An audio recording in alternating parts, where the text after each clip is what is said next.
All right, guys, Beowulf 39.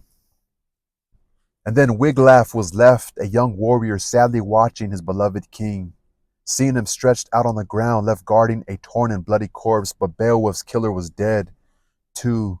The coiled dragon cut in half, cold and motionless. Men and their swords had swept it from the earth, left it lying in front of its tower, won its treasure. When it fell crashing to the ground, cut it apart with their hammered blades, driven them deep in its belly. It would never fly through the night, glowing in the dark sky, glorying in its riches, burning and raiding. Two warriors had shown it their strength, slain it with their swords.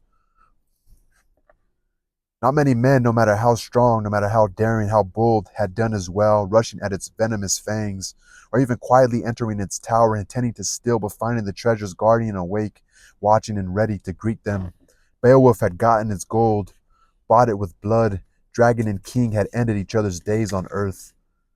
And when the battle was over, Beowulf's followers came out of the wood, cowards and traitors, knowing the dragon was dead. Afraid while it spit its fires to fight in their lord's defense, to throw their javelins and spears, they came like shamefaced jackals, their shields in their hands, to the place where the prince lay dead and waited for Wiglaf to speak.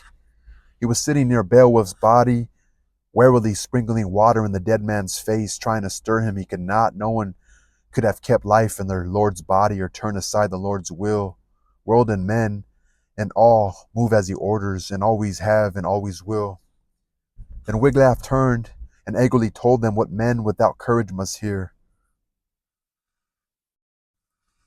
Wexstan's brave son stared at the traitors, his heart sorrowful, and said what he had to. I say what anyone who speaks the truth must say. Your lord gave you gifts, swords, and the armor you stand in now.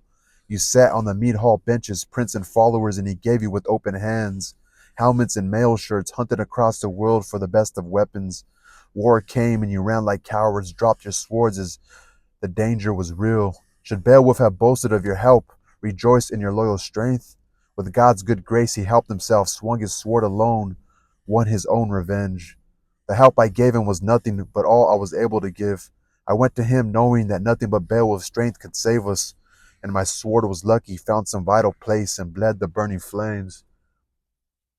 Away, too few of his warriors remembered to come when our Lord faced death alone. And now the giving of swords, of golden rings, and rich estates is over, ended for you and everyone who shares your blood. When the brave Geats hear how you bolted and ran, none of your race will have anything left but their lives. And death would be better for them all, and for you, than the kind of life you can lead, branded with disgrace. It's interesting, right? And my sword was lucky, found some vital place and bled the burning flames away. Too few of his warriors remembered to come when our Lord faced death alone. And now the giving of swords, of golden rings, and rich estates is over, ended for you and everyone who shares your blood. When the brave Geats hear how you bolted and ran, none of your race will have anything left but their lives, and death will be better for them all and for you than the kind of life you can lead, branded with disgrace. Interesting, right?